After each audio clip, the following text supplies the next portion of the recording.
Será que eu falei o que ninguém ouvia? Será que eu escutei o que ninguém dizia? Eu não vou me adaptar, me adaptar. Não tenho mais a cara que eu tinha. No espelho essa cara não é minha.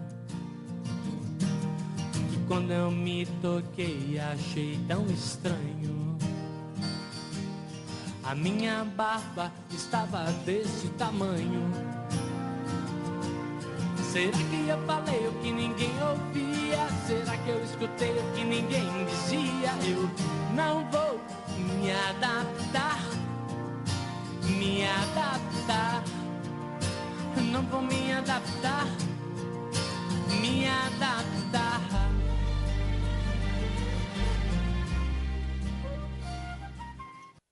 Olá, pessoal. O tema da nossa aula de hoje é a escola e o desvio social. Vocês lembram na aula anterior que nós falamos bastante sobre padrões de comportamento e comportamentos desviantes? Hoje a gente vai aprofundar um pouquinho mais o que vem a ser o tal do comportamento desviante, ou melhor, o que seriam os comportamentos desviantes. Então, a primeira coisa que a gente tem que recuperar é a ideia de controle social, né? Obviamente, se a gente está categorizando, caracterizando algum comportamento como desviante, é porque a gente já está exercendo alguma forma de controle. Então, qual seria o papel da escola nesse sentido?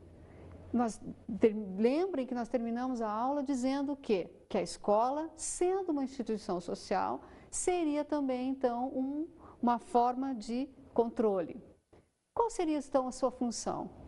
Será que o papel da escola é recuperar os alunos que apresentassem esse tal comportamento desviante?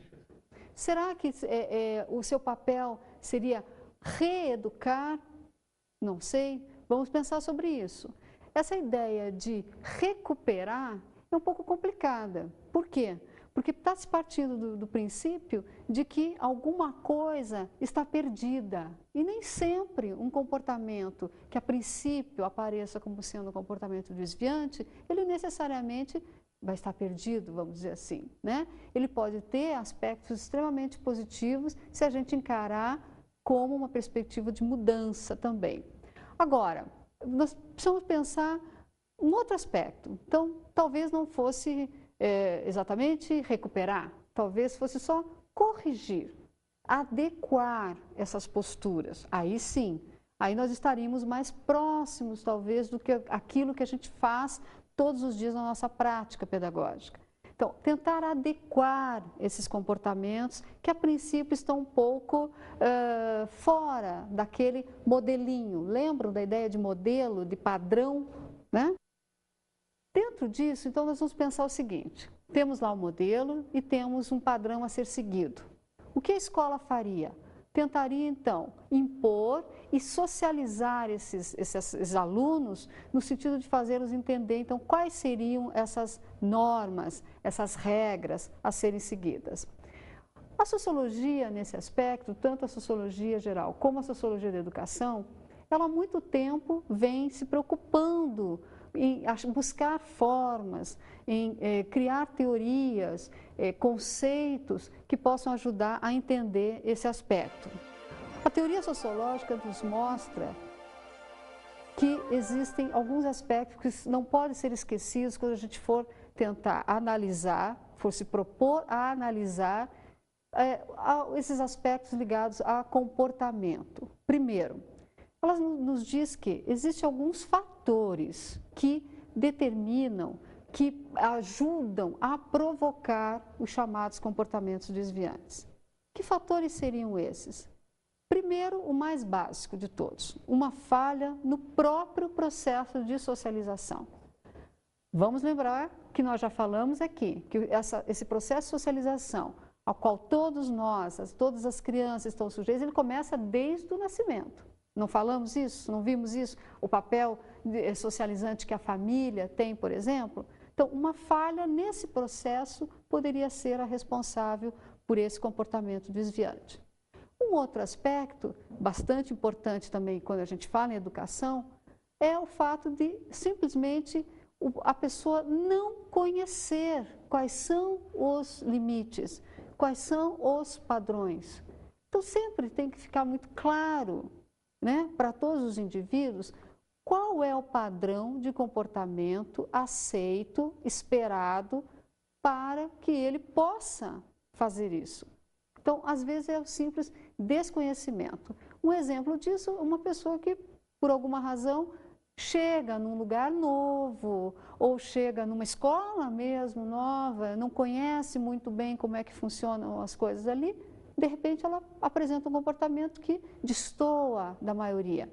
É falha dela? Não, é falha de quem não esclareceu qual seria o modelo esperado, não é verdade? Então, às vezes a gente se precipita no julgar um comportamento. Um outro aspecto que a teoria já nos mostrou também, que a gente não pode perder de vista, é a ideia de que essas sanções também, que já estão postas e são aplicadas, elas podem ser fracas. Isso com o jovem é muito importante, a ideia de que existem usos, nós não vimos isso, existem costumes, existem leis e elas têm que valer.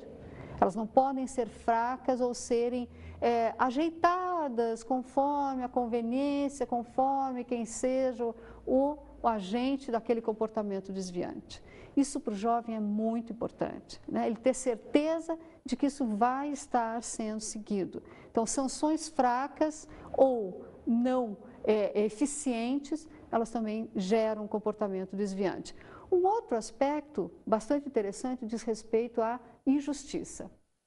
E aqui também o papel da educação volta mais uma vez a ser fundamental. A teoria sociológica nos diz que a execução tem que ser justa de todas as sanções. A partir do momento que o indivíduo, ao apresentar um comportamento que não era o esperado, ele percebe que foi tratado de uma determinada maneira, mas o outro fulaninho lá, que fez a mesma coisa, não recebeu as mesmas sanções. Aí a coisa fica muito complicada, porque dá esse caráter de injustiça, né? Então, uma execução justa dessas sanções é fundamental para o equilíbrio da própria vida social, da própria organização da sociedade. Então, nesse sentido, para nós, professores, é muito importante sempre deixar muito claro, primeiro, o que nós estamos esperando. Segundo, o que vai acontecer se isso não se realizar conforme o que a gente esperava. E terceiro, na necessidade de aplicação de uma sanção, de alguma punição, que isso seja justo, que fique muito claro para o indivíduo por que ele está sendo penalizado de alguma maneira, não importa como, mas que fique muito claro isso para ele. Esse é o papel do educador, na verdade, né? Mas é o papel de todos os indivíduos em sociedade. Então, é o aviso que você dá, olha, isso aqui você não devia ter feito. Às vezes, uma simples observação desse tipo é suficiente para que a pessoa perceba, opa, preciso ver então como é que eu tenho que fazer, como eu tenho que fazer. Isso faz parte do processo de socialização. Isso garante a estabilidade da sociedade. Então, nesse sentido, a gente tem outras ciências que podem contribuir bastante para nos ajudar a esclarecer o que seria, então, o comportamento desviante, por que ele ocorre e também que impacto as sanções ou as punições podem exercer sobre esse indivíduo. Então, é bastante interessante observar que hoje, sempre que a gente trabalha com educação, nós devemos recorrer a outras disciplinas, a outras ciências, a outros profissionais, no sentido do quê? De esclarecer melhor, cada vez melhor, como funciona não só o sistema de crescimento, o amadurecimento do jovem, mas para ver como ele recebe isso. Para isso, nós fomos conversar com a professora Verônica, que trabalha conosco na Psicologia do Desenvolvimento, e fizemos a ela algumas indagações nesse sentido. Vamos ver o que ela comentou. Bom, para podermos falar de aplicação de punições aos desvios de comportamento, vamos antes começar pensando sobre o que considerar desvio de comportamento. Um desvio é algo que sai de uma média, de um parâmetro, de um padrão. Ou seja, a sociedade, as pessoas, nós esperamos que as coisas transcorram dentro de uma certa expectativa. Não estar dentro dessa expectativa significa desviar da média, desviar do que esperamos. Por exemplo, um jovem, uma criança, que pergunta no decorrer de uma aula, que interrompe incessantemente, quer saber e interrogar e pôr em discussão alguma coisa. Ele está tendo um comportamento desviante? Muitos dirão que sim. Algumas professoras dizem, este menino atrapalha, isto é um desvio de comportamento. Sim, ele pode até estar interrompendo a aula, mas ele não estará aí sim exercitando a sua capacidade de pensar e estimulando seus colegas a pensarem também. Então, o que faz essa professora quando diz que é aí um desvio de comportamento? Ela está dizendo que esta criança ou este jovem está fugindo a uma expectativa que ela tem, uma expectativa que está no campo da educação. Ela está fazendo isto sozinha porque ela decidiu pensar assim? Não. Esta professora está reproduzindo o que a sociedade tende a fazer. Fazemos cada um e a sociedade faz também o quê? Separar o que é bom de um lado, o que não é bom de outro. Ou seja, aquele que cumpre o que é esperado está dentro do comportamento bom e saudável. Aquele que foge, que extrapola do que é esperado, é considerado desviante. Punir como? Quais comportamentos então? Punição, por exemplo, que está definida pela legislação. Se alguém rouba, conforme o comportamento que você encontre de um jovem, e que normalmente é considerado desviante porque justamente foge a essa média esperada, você encontrará, sim, sanções já previstas na lei. O que faz um jovem quando provoca ou faz um comportamento desse tipo? Ele rouba ou ele usa carros de uma forma arriscada? Ele não sabe que ele está sujeito às punições legais? Sabe. Ele não sabe o que é certo ou errado? Sabe. Uma criança também sabe. Sabe, por exemplo, que se ele der um tapa num amigo, isso não é muito bem-vindo. Mas será que bater de volta, ou seja, a criança bateu, alguém também devolveu-lhe o tapa. O jovem fez um comportamento que não é o saudável, considerado socialmente saudável, então puni-lo, isso irá corrigir seu comportamento? Poderá fazer com que ele não faça o mesmo comportamento a seguir, mas não resolverá aquilo que ele está inquietado. Ele está mesmo procurando uma resposta, está mesmo procurando um caminho para alguma coisa que ele está pensando, sentindo e que ele encontra na sociedade, de alguma forma, uma inquietação. Por exemplo, se ele faz algo que é considerado impróprio, outro que faça a mesma coisa receberá a mesma punição, a mesma sanção? Ele já identificou pelos fatos da vida, pelo que vê no jornal, pelo que vê nas revistas, pelo que ouve entre os amigos, dos pais, que o que um faz não é sempre sujeito às sanções da mesma forma que o outro faz. O que é que ele está demonstrando quando tem os seus comportamentos ditos desviantes? Ele está pedindo a presença da lei. Efetivamente, a lei posta em ação. Não só no papel que diz que isso é para todos, mas o que ele vê é que na prática isso não funciona assim. Fazê-la vigorar, fazê-la de fato funcionar seria o melhor caminho para que então tantos comportamentos ditos desviantes não permaneçam sendo necessários, especialmente na juventude, que é uma época de definições tão cruciais na vida do humano. Vocês viram como é importante a gente deixar claro sempre para os indivíduos, na vida social, o que se espera, qual é esse padrão de comportamento? Observaram como ela chama a atenção para a dificuldade do jovem entender quando há uma injustiça, quando ele não percebe por que está sendo punido. Isso vale para as crianças, isso vale para os adultos.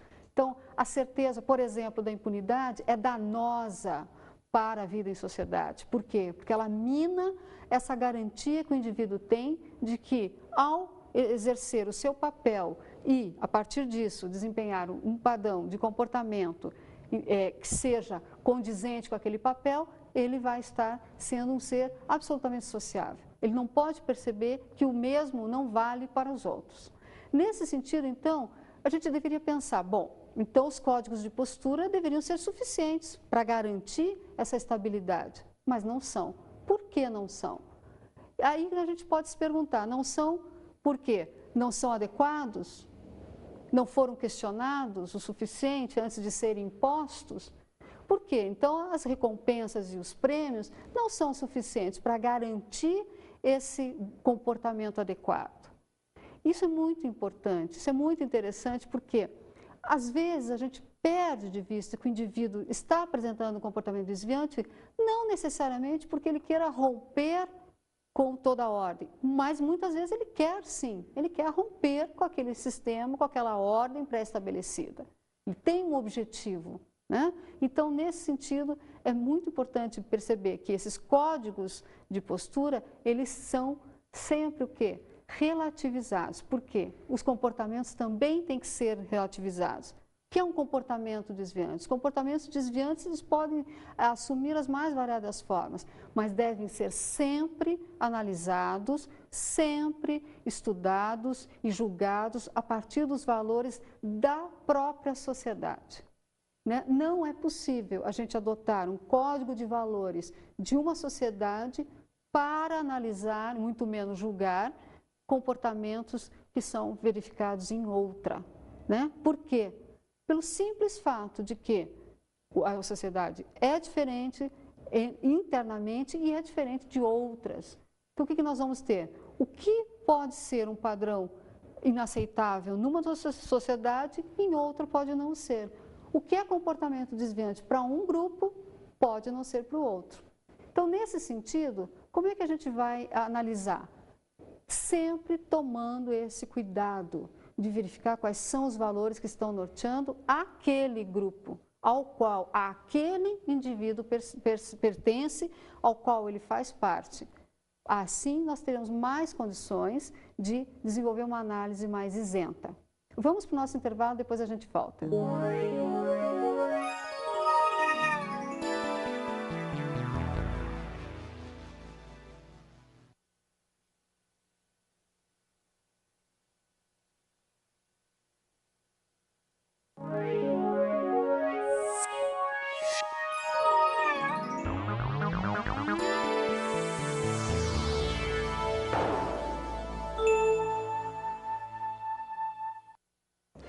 Então, qual seria o papel da educação com relação ao comportamento desviante? Vamos recuperar a ideia que a gente teve lá no comecinho da aula, a reeducação. Então, nada de recuperar, não exatamente isso, mas reeducar, entendendo aqui o processo de educação como um processo de socialização, né? Dentro dessa ideia, então nós vamos reeducar esse indivíduo, tentar trazê-lo de volta para o convívio social, para que ele apresente esse comportamento esperado. Então, nesse sentido, pode o que acontecer? Uma ação corretiva pode, mas não necessariamente é o melhor caminho, mas ela às vezes se faz necessária. Então, muito difícil para a escola, para o educador, perceber esses limites, o que é reeducar, né? O que é impor, né? Porque nós não podemos impor nada também. O indivíduo ele tem que ter a certeza, ele tem que internalizar esses valores, ele tem que ter certeza de que esses são os valores mais adequados. Se ele não acreditar nisso, ele não vai incorporar. Então, ele pode até desempenhar alguns dos seus papéis sociais de uma forma eficiente, mas não vai fazer o melhor, no sentido de comportamento.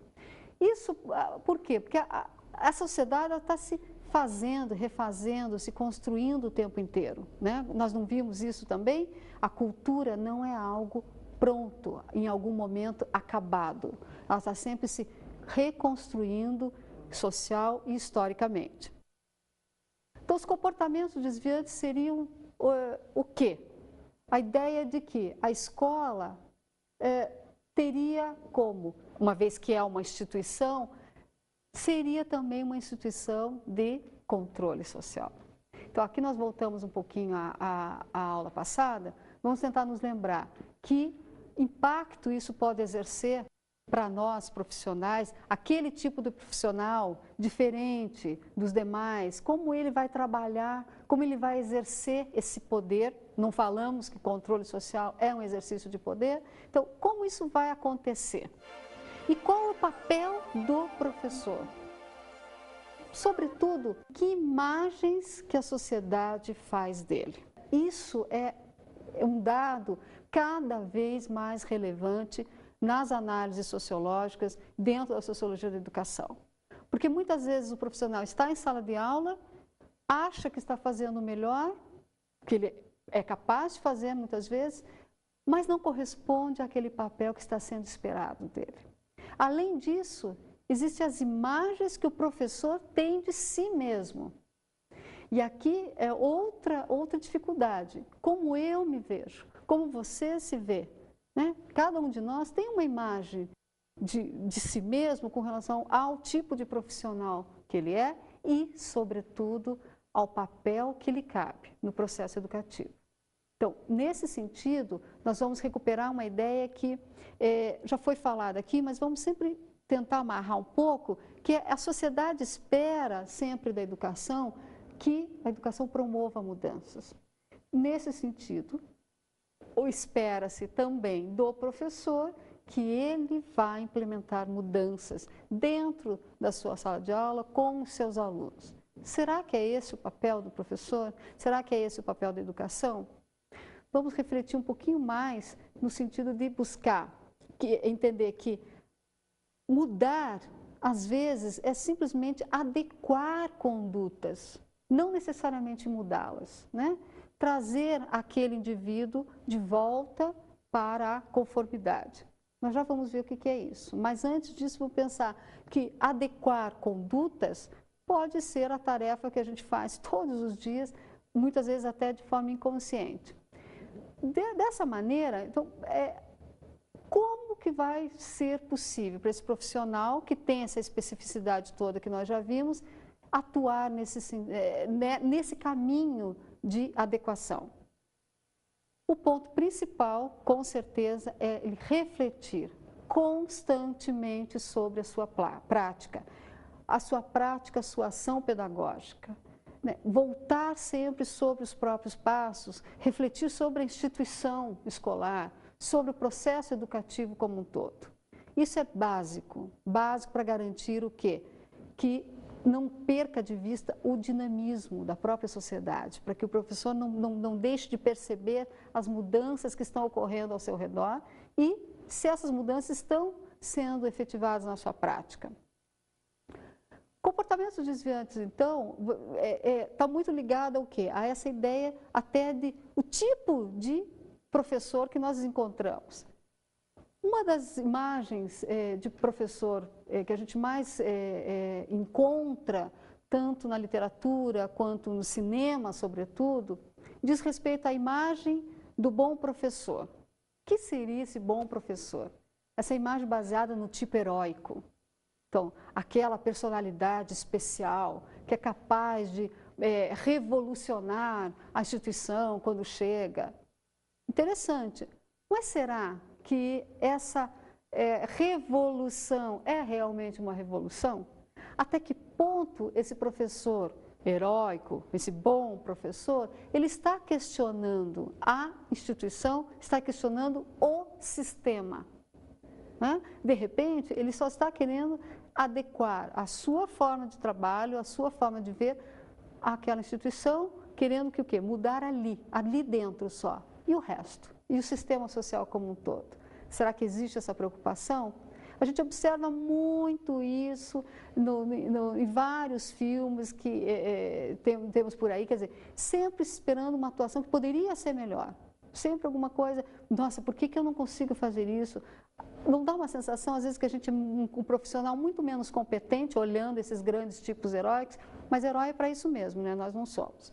Essa ideia de comprometimento estético, ético, político do professor está sempre muito presente nesse tipo heróico e nesses professores até vistos como modelos para alguns. Mas a imagem ideal do professor no cinema, ela deixa bastante a desejar. Em que sentido? Numa total falta de engajamento. Então, o que seria isso?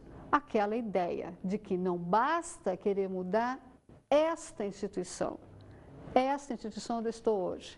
Eu preciso questionar o sistema no qual ela se insere. Então, será que esses professores estão realmente questionando, refletindo, trazendo seus alunos para a reflexão sobre esse sistema como um todo? Não. O que a gente observa normalmente não é isso. Então, o desvio, nesse caso, quando a gente observa esses comportamentos, por exemplo, que vocês viram dos alunos problemáticos, pode ser classificado como um tipo de comportamento disfuncional em relação ao grupo e que afeta a ordem do sistema social. Vejam, disfuncional. Então, aquela ideia de que a sociedade é um corpo composto de várias partes, né? Para funcionar bem, todas as partes têm que estar em harmonia, conectadas com os mesmos objetivos. O desvio seria algo que quebrasse a funcionalidade da sociedade. Quer dizer, alguma coisa que estaria impedindo que ela existisse enquanto corpo inteiro, enquanto alguma coisa coesa, fechadinha e organizada sobretudo. Então, desvio é sempre visto como alguma coisa assim.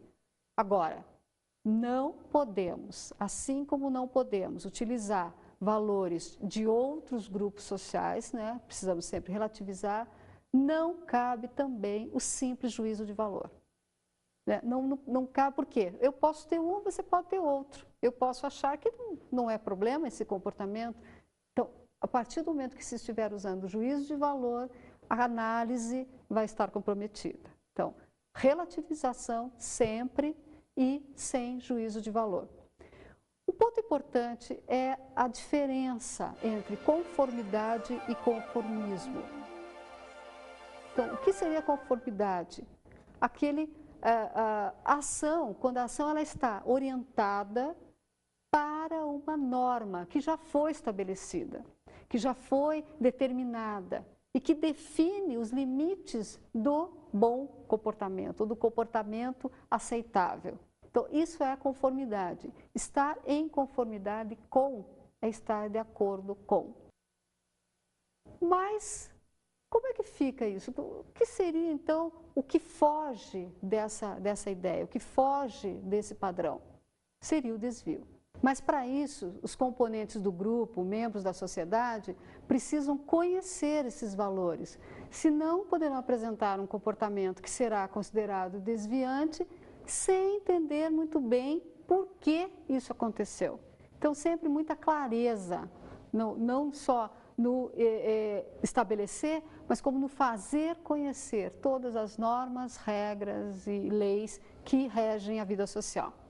Na vida escolar, isso se reflete, se concretiza na figura do regimento escolar, que é um conjunto, então, que vai reger a vida dos alunos, a relação entre os diversos atores que fazem parte da escola.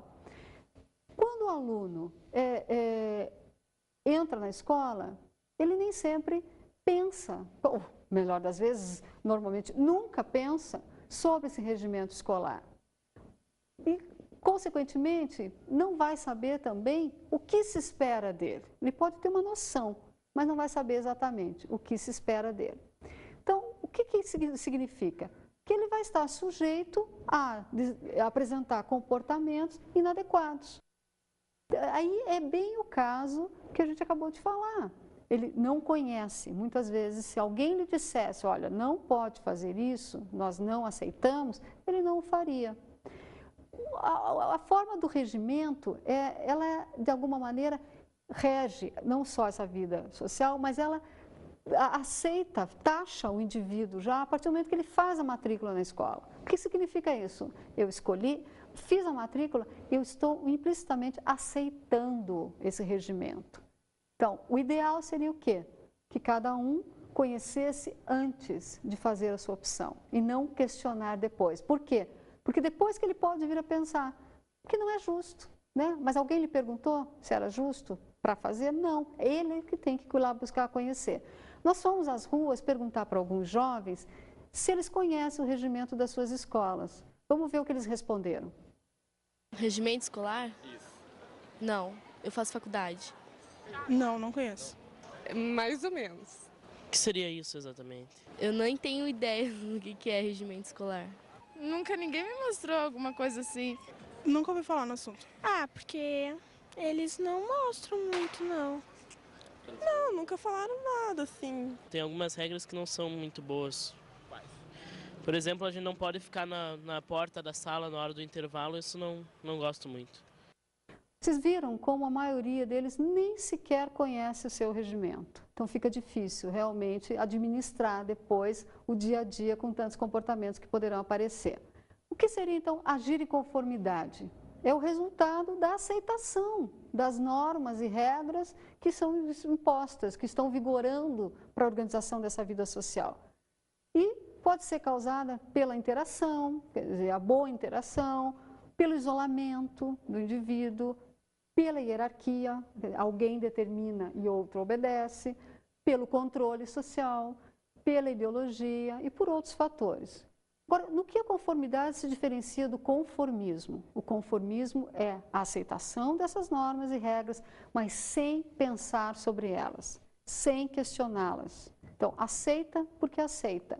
Muito próximo da apatia. A apatia que a gente viu ali em alguns jovens na enquete. Quer dizer, simplesmente não se preocupam com isso. Então, eles não podem também se rebelar muito, porque eles não fizeram por onde. Por quê? O que seria fazer por onde? Pelo menos conhecer seu regimento, poder questioná-los. E aí sim, mudar ou querer aceitar ou não é outra história. Mas o que a gente vê é um certo conformismo diante das normas e regras, porque não se pensa sobre elas, né? Então, conformismo, ele gera, o grande perigo é esse, ele gera alienação e pode levar ao imobilismo. Então, o imobilismo é aquele, simplesmente não faço nada, não posso mudar nada, não penso sobre isso. Então, é a não ação, né? O imobilismo é muito complicado quando a gente trabalha com educação. Porque é o oposto do que nós queremos, na verdade. Nós queremos o quê? Um indivíduo que pense sobre o mundo que o cerca, pense sobre tudo. E a contrapartida do imobilismo é a resistência. Então, a resistência é o posicionamento, é questionar, mas mais que questionar, assumir posições. Contra ou a favor de alguma coisa, mas ter uma posição clara. E essa posição não cai do céu, ela é construída também. Você vai formando o seu posicionamento diante das coisas. Então, a resistência, nesse sentido, é o que se espera, de certa forma, como produto da educação. À medida que nós estamos formando cidadãos críticos, conscientes da sua própria importância enquanto agente histórico e preocupados com a transformação, mas a transformação pautada na reflexão. Alguma coisa que se pensou e se optou por mudar. Isso é o avanço, isso é cidadania. Então, vamos observar um pouquinho o clipe que nós temos agora e depois vamos ver as nossas dicas de estudo. Caminhando e cantando e seguindo a canção, somos todos iguais, braços dados ou não. Nas escolas, nas ruas, campos, construções, caminhando e cantando e seguindo a canção. Vem, vamos embora, que esperar não é saber. Quem sabe faz a hora, não espera acontecer. Vem, vamos embora, que esperar não é saber. Quem sabe faz a hora, não espera acontecer.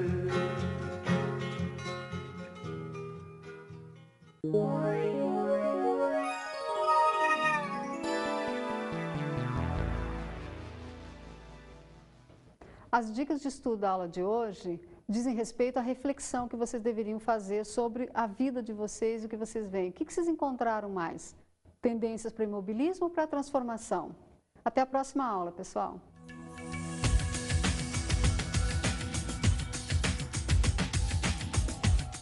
A professora Solange nos falou hoje sobre a escola e o desvio social. Vimos o que é a teoria sociológica. Vocês viram então, gente, que são vários fatores e várias coisas que a gente tem que analisar antes de pensar o que é o desvio, o que é o comportamento desviante. Então temos que pensar o que provoca e qual o impacto desse comportamento.